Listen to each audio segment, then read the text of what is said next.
Hello there, YouTube. Devin here again, and today I'm going to talk to you about a recent purchase I made, and that would be on this here SMLE. Now this SMLE has been through a lot in its life. It's kind of an amalgamation of parts, but all the big parts, which are the only parts they numbered on this rifle, happen to be matching. It is a struck star pattern, which for those of you who don't know about a struck star SMLE, how they are quite they're a little bit more rare. They can still be found, but they are a little bit more rare than a normal SMLE and everything like that. But this SMLE has been through a lot. So we'll get into a little bit closer detail about this SMLE. I'll do some follow-ups after this kind of introductory video and everything like that. But I found this SMLE online for a really cheap buy it now price compared to what they are going for. It is in fantastic shape. The bore on it is really good. It looks basically almost unissued. It looks like once they refinished it, probably just after World War II, it was thrown right back into an armory and never really touched again. The stock is in really good shape on this one. Hasn't been sanded or anything like that, but the stock is. All four pieces of the stock are number matching to both the bolt, the receiver, the barrel, the nose cap, and the rear sight. So that is pretty great. Those are basically all the parts they match, and the magazine is actually matching to this rifle. It's not a force matched or anything. The only thing that is force matched on this is the rear sight. The rear sight, if you don't know, on an SMLE, underneath the rear sight leaf there is where your serial number will be for it, and that's basically all the parts on an SMLE they do number. The cocking piece, the safety, the trigger, the trigger guard, the bolt head, stuff like that. Usually the rear sight protector, the sling swivels and bands and stuff like that usually aren't marked. They don't mark the screws or anything. It's not like a German K98 or anything where everything is, stamped and everything. So all the minor parts, because the minor parts were meant to be replaced when they wore out, a lot of the screws are really soft steel. So I actually have gone through and already replaced a lot of the screws because I have a ton of new old stock SMLE screws laying around. A lot of the ones that were really bad anyways, I left this as much as original as possible, which a lot of the screws were in really good shape, but a lot of the ones, like the one that holds in the back of the trigger guard here, is normally actually really mushroomed out and kind of hard to get off. That one was kind of destroyed, so I replaced it, and things like that. But this story of this SMLE here, so this SMLE was made in 1917 by the Birmingham Small Arms Company, which is, in Birmingham. During World War I, it started out initially because 1916, 1917 is where the War Department in the UK was really trying hard to decide whether they were going to economify making the SMLE or not. And they went from the No1 Mark III, which was used basically up until 1916, to the No1 Mark III star pattern. Now, the star pattern really did two major things. So a lot of people don't know what the two major things really were. But what it did was it replaced the rear sight leaf with a regular fixed position one, so it was no longer windage adjustable. It was elevation adjustable, but it was no longer windage adjustable, and they removed the volley sights. That's basically what the star pattern means. You can still have a mag cutoff. This one does. This one has a mag cutoff, but it started its life as a No1 Mark III. You can find a purpose-built star pattern No1 Mark III that still retains the mag cutoff, and you would actually see the mag cutoff retained in India up until like the 50s. The Indian Ishapurs would continue to have the mag cutoff until the 50s. So it's just a weird thing. A lot of people don't know what makes it a star pattern as composed to a No1 Mark III. Now, this one started as a No1 Mark III, and then it was converted to star pattern probably during World War I, where it had to go in to get repaired or something like that. And then after World War I, it was unstar converted. So what that means is it probably would have had the windage adjustable rear sights put back on it, and that's about it, because they really didn't do the volley sights after World War I anymore. That was kind of negated. They really didn't need volley sights anymore. They were hardly ever used. They were kind of a waste of time and man hours and resources to make. And then before World War II, it seems to have been refurbished again, and at one point got a non-windage adjustable rear sight, but it's maintaining a lot of its World War I parts and everything still. It's still mostly numbers matching. All the major parts that are supposed to be numbers matching, like I said, only the rear sight leaf here is the only thing that isn't numbers matching on this whole gun. which is really, really, really cool, actually, to find a piece like this. It also came with a lot of really, really neat original things. It came with this Flanders flap, which I don't know if this is a reproduction Flanders flap or not, because the spring is kind of weak on it. But it is also like not rusty or beat to shit, so it probably is a reproduction on the Flanders flap, which is fine, because I kind of like them on there anyways, because when I store them, then you don't get any dust going down your barrel, which is just kind of nice, as long as you remember to flip it over before you shoot it. And so you don't accidentally blow them apart, which was kind of a problem they had with the original Flanders flap.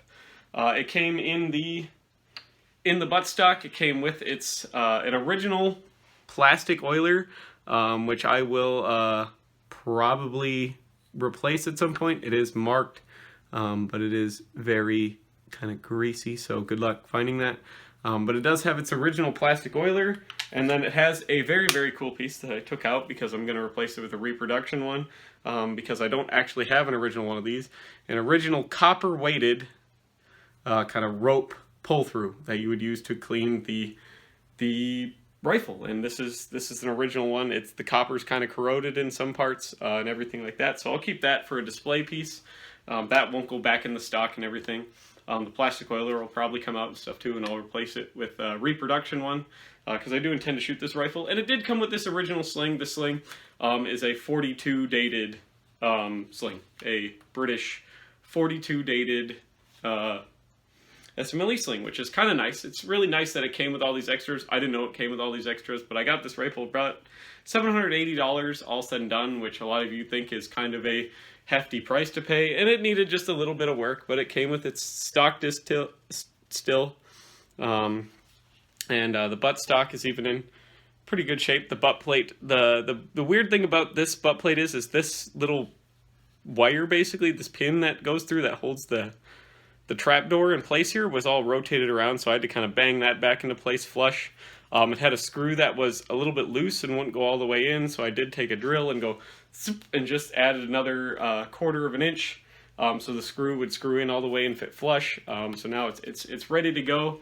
It runs very smooth, as in traditional SMLE fashion, and everything like that. So it's a neat piece of history. So now we'll go in and start looking at all of the cool little pieces that have to do with this SMLE, taking a look at all the numbers of everything on it really, really close up. I'll show you everything close up that I replaced, and all that other cool jazz, and we'll go from there. Alrighty, so here we are off the tripod, so I'm going to try not to shake or anything too much, but we're going to look at this SMLE in closer fashion, starting from the front and working our way back. As you can see here, we have this lovely nose cap, very nicely blued. Not a lot of, no pitting, no corrosion or anything on it. Really, really good shape. Bent, piling swivel, stacking swivel, whatever you want to call it. Screws are all in really good shape, not mushroomed or anything like that. The cross screw actually on the other side has a little bit of kind of mushrooming on it, but that's not uncommon. As you can see here, maybe not because of the light, but that says 40998. It is numbered to the rest of the rifle. It's in really, really good shape. Shuffling down, you can see the wood is in really, really good shape. Everything like that hasn't been super refinished. It's definitely not the original stock from it when this rifle was made in 1917. It's probably a World War II era stock. Wouldn't surprise me. Front barrel band here, as you can see, is 15 dated, also in really, really good shape. Nice bluing on it and everything like that. This sling swivel is in really good shape. The screw forward is in really, really good shape. Sling is original. It is kind of hard to see, but it is 1942, it does say.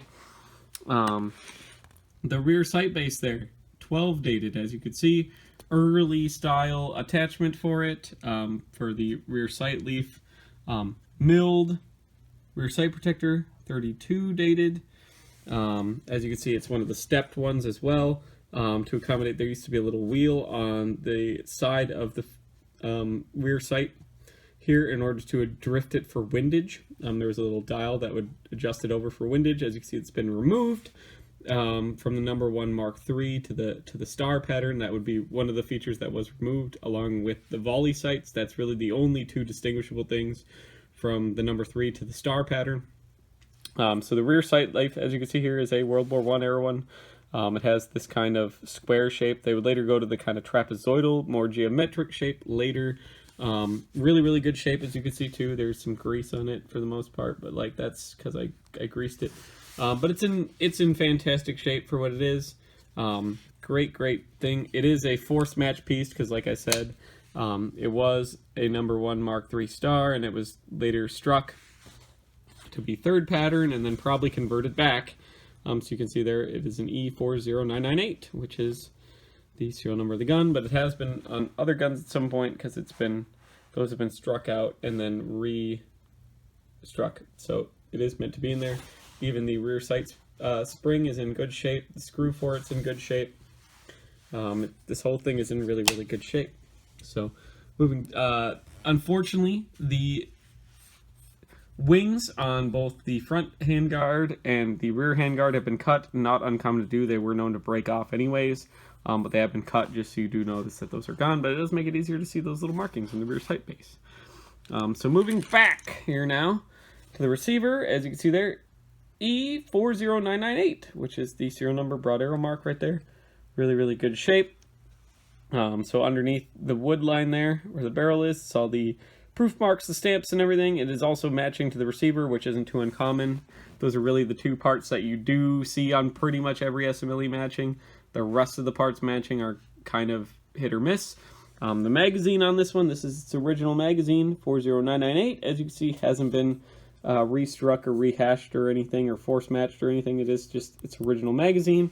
The trigger guard is a swing swivel trigger guard, so you could have a swing swivel in here. It obviously has been removed. Smooth trigger on it, which is really interesting. A lot of them you see is ribbed. I prefer the smooth trigger SMLE triggers a lot more than the ribbed ones. That's just personal preference. It doesn't really matter to anything. It has its magazine cut off, which is all working. So yeah, the bolt is a 0 pattern bolt. It's obviously, so the bolt sleeve and the bolt head are in really, really good shape. Obviously not as well finished as the rest of the rifle, but still in good shape. As you can see, all the bluing on this rifle is absolutely immaculate. So bolt head has a U on it, but that's okay. That's not an uncommon thing to see. Here's all the import marks and stuff like that on it. So No1 Mark III. So imported, big importer. They imported a ton of them. A lot of guns are going to be imported by them. It has the slab-sided cocking piece, but that's okay. They didn't match these, so you could replace this if you want.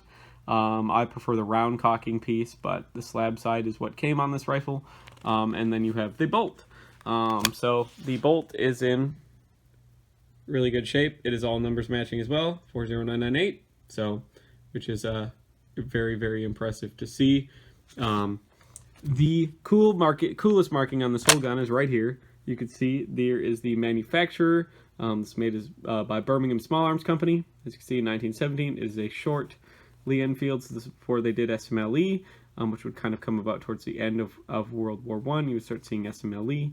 And it was a 3rd star pattern. As you can see, 3 star, and then it's a struck star. It has these 2 cuts through it, which means that after World War I, for about 2 years, they took star patterns and converted them back to just straight 3s, and they would strike out the star when they did that, and then later it doesn't matter anyways because they would convert it back to a star pattern before World War II, as you could tell by the fact that it no longer has its volley sights and it no longer has that windage dial on the rear sight.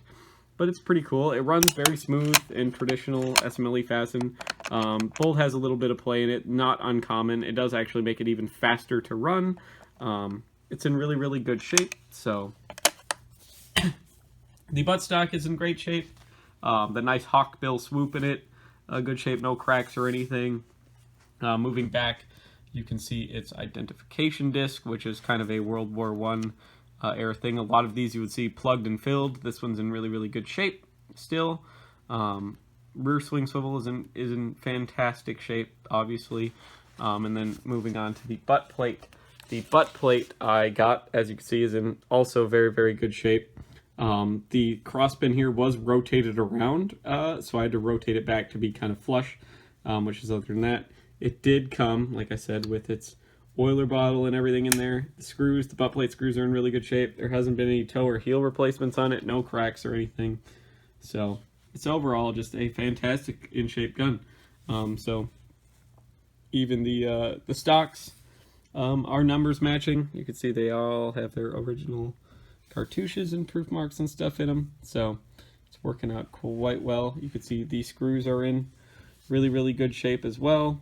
Markings, the safety runs quite well, nice and quiet, nice and smooth, so it's all worked out quite well. More of that rear milled rear sight protector, more markings over there.